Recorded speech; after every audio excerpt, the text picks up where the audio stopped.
ስፍራ በማስተዋል ነው።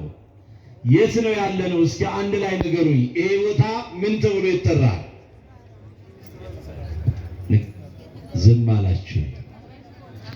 ምን ውስጥ ነው ያለነው? አቤት ንገሩኝ አንድ ላይ። ምን ቤት? የማን ጸበል ቤት? የጻድቁ አባታችን የአቡነ ገብረ መንፈስ ቅዱስ ጸበል ቤት። እኔና እናንተ ደግሞ ምን እንሆንበታለን? እንጸበልበታለን። ታዲያ ከዚሁ ጋር በተያያዘ ቅድም የዚሁ ጥንታዊው ባለ ታሪካዊ ደብር ዋና አስተዳዳሪ ክቡር መልአከ ሰላም መምህር ቀሲስ ጸጋዬ ካነበቡልን የዮሐንስ ወንጌል ምዕራፍ 5 ቁጥር 7 ላይ ያለውን ኃይለ ቃል መነሻ አድርገን ነው የምንማማረው። ትፈቅድኑ ትየው ልትድን ትወዳለህን አለው። እስኪ በሉ ሁላችሁም ልትድን በሉ። ትወዳለህን? ልንድን እንወዳለን። ለመዳን የመጣ ነው። ለመፈወስ ነው የመጣ ነው። በምህረቱ ለመጎብኘት ነው የመጣ ነው። የምህረቱን የቸርነቱን የይቅርታውን ሥራ አምላከ ገብረ መንፈስ ቅዱስ እንዲሰራልን ነው የመጣ ነው። መልካም። በጊዜው ጊዜ ይህን ቃል የተናገረው የምህረት የይቅርታ የድህነት ባለቤት የሆነው ከሦስቱ አካል አንዱ አካላዊ ቃል እግዚአብሔር ወልድ ከንጽሕተ ንጹሐን ከቅድስተ ቅዱሳን ከእመ አምላክ ከድንግል ማርያም ከሥጋዋ ሥጋን ከነፍሷ ነፍስ ነስቶ በአጭር ቁመቱ ጠባብ ደረት ሰው ሆኖ የተገለጸው በፍጹም ሰውነትና አምላክነት በተዋህዶ ራሱን ገልጾ በዚህ ምድር ላይ 33 ዓመት ከ3 ወር የቆየው መድኃኔ ዓለም ኢየሱስ ክርስቶስ ነው። ቅድመ ዓለም የነበረ በማዕከለ ዓለም ያለ ይህንንም ዓለም አሳልፎ የሚኖር እርሱ ብቻ ነው። ስለዚህ ይሄ አምላክ ነው የተናገረው። ቤት ስፍራ ስንል ዛሬ እኔና እናንተ በተሰባሰብንበት ስፍራ አይነት ውስጥ ነው። ያን ጊዜ ይሄ የተጠየቀው ሰው የተኛበት ስፍራ ልዩ ስሙ ቤተሳይዳ ተብሎ ይጠራል። ምን ተብሎ ይጠራል? ቤተሳይዳ። በግዕዙ ቤተሳይል ነው፣ በዕብራይስጡ ቤተሳይዳ ነው። ቤተሳይዳ ወይንም ቤተሳይል ማለት የምህረት ቤት ማለት ነው። የፈውስ ቤት ማለት ነው። የድህነት ቤት ማለት ነው። 5 አይነት በሽተኞች በዚያ ቦታ ላይ ይኖሩ ነበር። በዝርዝር አንጨርሳቸውም፣ አሁን ለማሳየት ያክል ነው።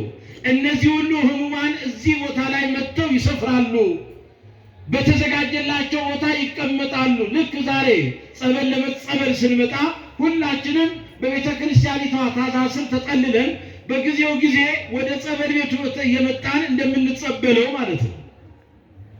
5 አይነት በሽተኞች መጥተው በዚያ ቦታ ላይ ይሰፍሩ ነበር። ታዲያ የእግዚአብሔር መልአክ በሳምንቱ አንድ ቀን እየመጣ ያንን ውሃ ያውከው ነበር ማለት ይባርከው ነበር ማለት ነው። የእግዚአብሔር መልአክ መጥቶ በያዘው በምሕረት መስቀሉ ይባርከዋል። ያን ጊዜ ወደ ጸበሉ ስፍራ ፈጥኖ ቅድሚያ የገባ ሰው ምን ሆኖ ይመለሳል? ድኖ ይመለሳል። ድናችሁ ተመልሳችኋል፣ ደስ ይበላችሁ። ኧረ አመስግኑት እግዚአብሔርን። ድናችሁ ተመልሳችኋል። የእግዚአብሔር ልጆች ድናችሁ ተመልሳችኋል። የእግዚአብሔር ልጆች ድናችሁ ተመልሳችኋል። ይህን የተጠየቀው ሰው 38 ዓመት ሙሉ በአልጋ ቁራኛ በደዌ ዳኛ ተይዞ ሥጋው አልቆ አጥንቱ ብቻ ቀርቶ ሰውነቱ የሰለለ መቆም የማይችል ከነስሙ መጻጉዕ የተባለ መጻጉዕ ማለት መቆም መነሳት ከግራ ወደ ቀኝ ከቀኝ ወደ ግራ ማለት የማይችል በሰው እቅፍ የሚነሳ በሰው እቅፍ የሚተኛ በማንም ያለ ሰው እርዳታ ምንም የማያደርግ ሰው ነው። 38 ዓመት ሙሉ ከአልጋው ጋር ተጣብቆ የነበረ በሽተኛ ነው። ለ38 ዘመን ሙሉ በዚያ በምሕረቱ ስፍራ ተስፋ ሳይቆርጥ መተኛቱ መድኃኒታችን ኢየሱስ ክርስቶስ ለ38 ዘመን ሙሉ በዚያ ቦታ ላይ የወደቀውን ሰው ሊያድነው ሊፈውሰው መጣ። ያን ጊዜ አንድ ጥያቄ ብቻ ነው የጠየቀው፣ ልትድን ትወዳለህን አለው። መጻጉዕ ግን የመለሰው መልስ ምን ነበረ? በእውነት ጌታ ሆይ ሰው የለኝም አለ። ሰው የለኝም። ወገኖቼ ዛሬ ብዙዎቻችን ሰውን ተስፋ አድርገን የተቀመጠን እንኖራለን። በሥጋ ለባሽ ሁሉ የሚመካ እርሱ የተረገመ ይሁን ይላል ነቢየ እግዚአብሔር ቅዱስ ኤርምያስ። በሥጋ ለባሽ ሁሉ የሚመካ እኛ ትምክህታችን የምህረት የቸርነት የይቅርታ ባለቤት መድኃኔ ዓለም ኢየሱስ ክርስቶስ ነው። ትምክህታችን ከኔና ከእናንተ ወገን የሆነችዋ ንጽሕተ ንጹሐን ቅድስተ ቅዱሳን እማምላክ ድንግል ማርያም ብቻ ነች። ትምክህቶቻችን ቅዱሳን መላእክት፣ ቅዱሳን ነቢያት፣ ሐዋርያት፣ ጻድቃን፣ ሰማዕታት ናቸው። በእግዚአብሔር ፊት ክብርና ባለሟልነትን ያገኙ። ሌላ ትምክህት የለንም። የሚመካስ ቢኖር በእግዚአብሔር ይመካ ነው የተባለ። አስተውሉ እግዚአብሔር ልጆች። ይሄ መጽሐፉ ሰው የለኝም አለ። እሱ በሰው ሰውኛ ሄዶ ነው። በእውነት ሰዎች አለ ከኔው ጋር የተኙ ወገን ያላቸው የእግዚአብሔር መልአክ መጥቶ አሁን ሲባርከው ቀድሞ ወስደው ያስጠምቋቸዋል፣ ድነው ይሄዳሉ። ከዳኑ በኋላ ግን ላንተም በእውነት እንዲሁ ረዳት ይስጥ፣ እግዚአብሔር ይማር አይሉኝም። አይተው እንዳላዩ ሰምተው እንዳልሰሙ ትናንት ከኔ ጋር እንዳልነበሩ ሲድኑ ደግሞ ረስተው ይሄዳሉ አለ። ዛሬ ግን እውነተኛው የልብ ወዳጄ ማለት እኮ ነው። ሰው የለኝም ብሎ ሊናገር ለክርስቶስ የፈለገው መጽሐፉ ምንድነው? እስከ ዛሬ ከኔ ጋር አብረው ታሞ ተኝተው ያሉ ሰዎች ምንም ሳይሉኝ፣ አንተ ግን በአንድ ቅጽበታዊ ሰዓትና ጊዜ መጥተህ ልትድን ትወዳለህ አልከኝ። የኔን ጭንቀት፣ የኔን መከራ፣ የኔን የመዳን መሻት አይተህ ተረድተህ እንዲህ በማለትህ እውነተኛው የልቤ ወዳጅ አንተ ነህ ሲለው ነው ሰው የለኝም ብሎ የተናገረው። ወገኖቼ ዛሬ ትናንት ያበላናቸው ዛሬ ደግሞ እጃችን ሲያጥር ጠላት የሆኑብን፣ ትናንት ስንሰጣቸው ዛሬ እጃችን ሲያጥር በእኛ ላይ ብዙ ስም የሰየሙብን፣ አንድም በተያዝንበት ደዌ ስጋችን አልቆ አጥንታችን ሲቀር በብዙ መንገድ ሌላ ስያሜ የሚሰጡን፣ በአንድም በሌላ መንገድ ብቻ አቃቂር የሚያወጡልን፣ ያለ ስም የሚሰጡን ወዳጅ ያልናቸው ጠላቶች የሆኑብን ብዙዎች አሉ።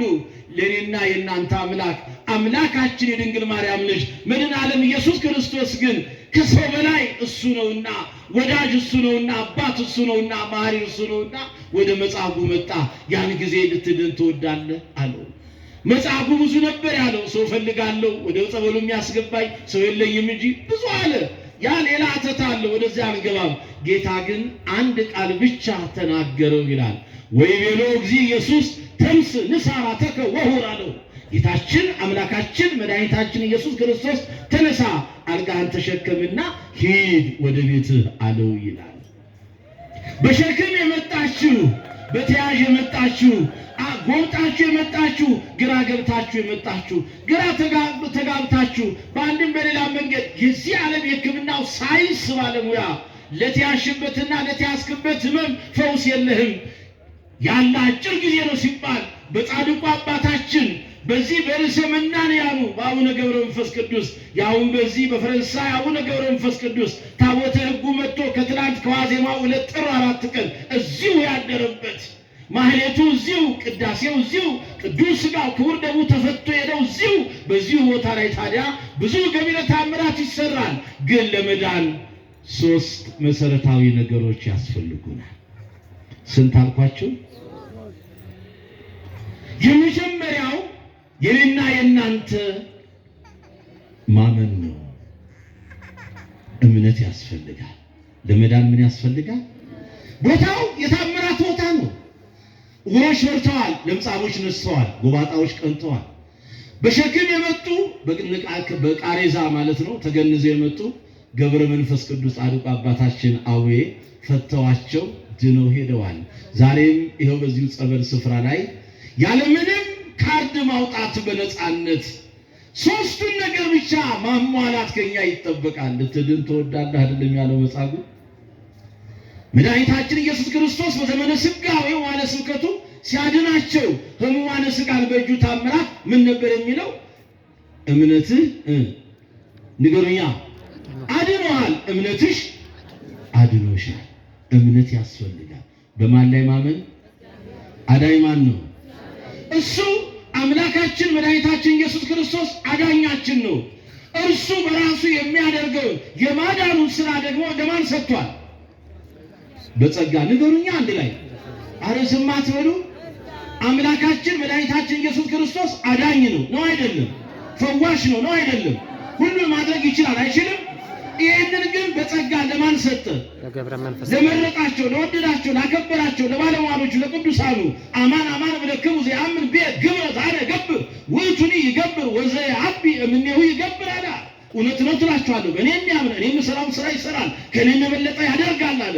የዮሐንስ ወንጌል ምዕራፍ 14 ቁጥር 12 ላይ አመስግኑ ለቅዱሳኑ ጸጋ ሰጣቸው። ስለዚህ ዛሬ ያለንበት የአቡነ ገብረ መንፈስ ቅዱስ የፈረንሳዩ አቦ ታሪካዊ ቦታ ጸበል ቤት ውስጥ ነን ያለነው። እዚህ ቦታ ላይ በእምነት የመጣ ሰው ምን ይሆናል? ንገሩኝ። አንድ ላይ ይድናል።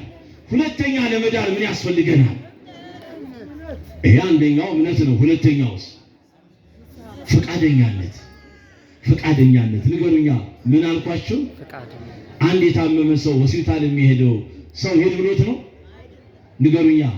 ህመሙ ሲበረታበት ውስጡ ረፍት ሲያጣ በማን ፈቃድ ነው የሚሄደው? ንገሩኛ። አንድ ታማሚ ሰው በማን ፈቃድ ነው ሆስፒታል የሚሄደው? አቤት በራሱ።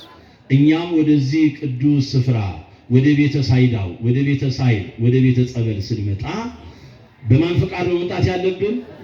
ለመዳን በራሳችን ፈቃድ። ፈቃደኛነት ያስፈልጋለኛ። ለዚህ እኮ ነው መጽሐፉን ልትድን ትወዳለህን አለው። ፈቃደኛ ነህ ለመዳን ማለቱ ነው።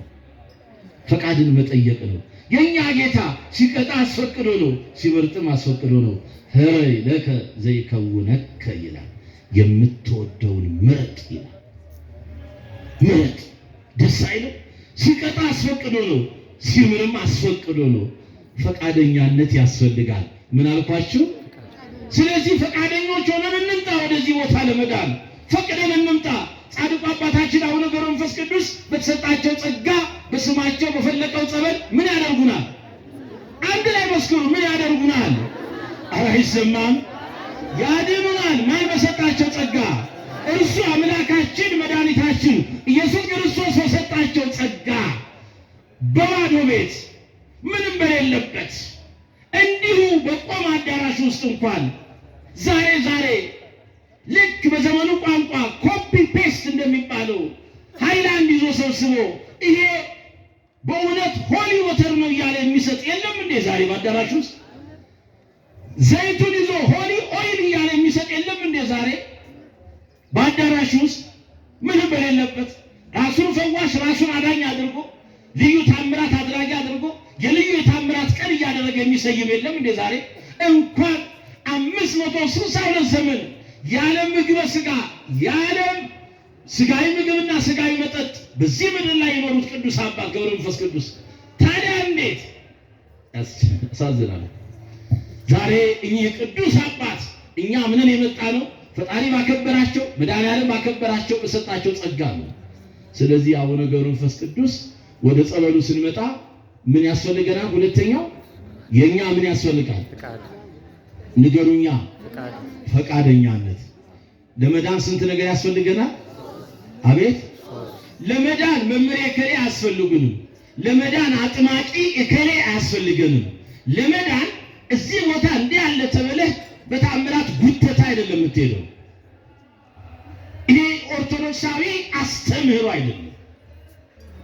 አጥማቂ እከሌ እዚህ ጋር ይመጣል ይለፈፋል እዚህ ጋር፣ ይሄ አይደለም። ይሄ ኦርቶዶክሳዊ ተዋህዶ አስተምህሮ አይደለም። አይደለም ሊልቀው ነው አይደለም።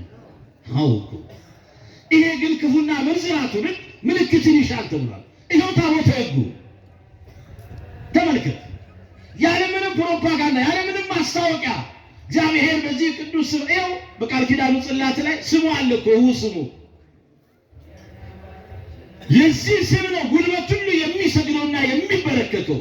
ይሄ የምታዩት ቅዱስ ጽላቱ የክርስቶስ ቅዱስ ሥጋ የሚፈተትበት ክቡር ደሙ ጽዋ የሚቀዳበት እመኔን ኃይል አለው የማዳን ኃይል አለው የመቅጣት።